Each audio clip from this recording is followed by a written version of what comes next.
first the right foot goes forward each. If I slide my front foot directly across, it should not hit the back foot. And on the other hand, it shouldn't be way in front of the front foot. It's about on the same line. So the heel and toe are almost touching when I slide it across. Bring the front foot heel in so your foot edges parallel to that wall. Bring the feet together so your feet are parallel, but all my weight is on this leg. Slide that foot out and then turn the back heel out. This is the basic step.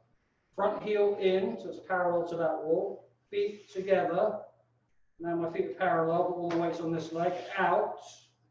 Slide the back heel out. Let's go in reverse backwards. Go backwards. So back heel in, so the feet, my inside edge of that foot is parallel to the wall. Feet together, heels are down, out. And the front heel goes out. So back heel in, feet together, out. Back heel out. So each, heel in, feet together, heels out. 8, front in, together, out. I'm going to point the camera down a bit. I just want to explain something about the feet. The most basic step is, when I learn, is I want the front foot to go parallel. By parallel, I mean this edge is parallel. You see it's parallel to this one. And then I bring my feet together. This foot is floating, and this foot has the weight, but I'm not leaning my body. Then this foot goes out, and it goes into place, slight turning of the toes. And this foot that's straight has to go back out again. So the basic movement is 3 stages. I bring the heel in, parallel, feet together and out, and then back heel returns to its position. So the difficulty when doing this is keeping your, this part engaged, keeping your pelvis tucked the whole time. The imagery we use is the tailbone tucked towards the belly button towards the spine. We have to rely on the things we already know that we've practiced. And the one we do right from the beginning is when we do Jumbiundo, and we go from here to here, we squeeze the inner thighs together, tuck the tailbone to activate all of this area. If I can squeeze my inner thighs together, but I do not tuck, I will not activate this area. So the squeezing of the inner thighs is one thing, and I feel it a little bit here, but when I tuck, that's when it really engages. You can just try it yourself. Just pull the, like, go on the inside edge of the foot, pull the inner thighs together, and then tuck the tailbone, and this should really activate. So I know it's a bit technical, but it's important. It really helps if we get this right from the beginning.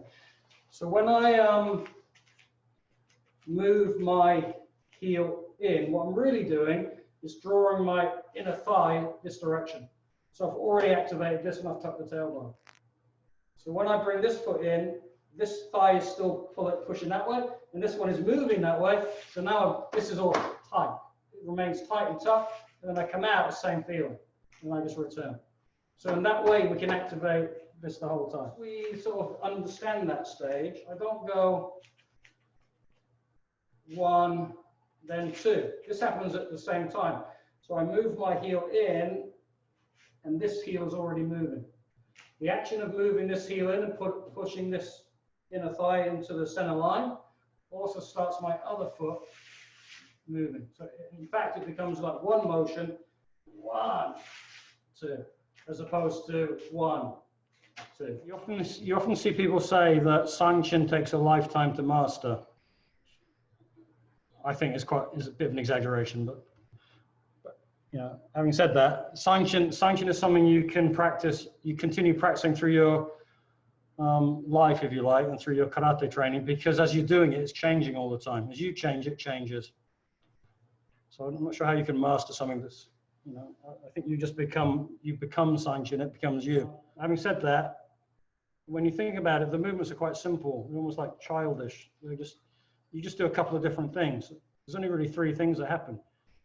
You punch and block, you do the open hand thing, and you do this circular block at the end. So because the sequence is so apparently simple, the internal focus is the thing that is the most challenging.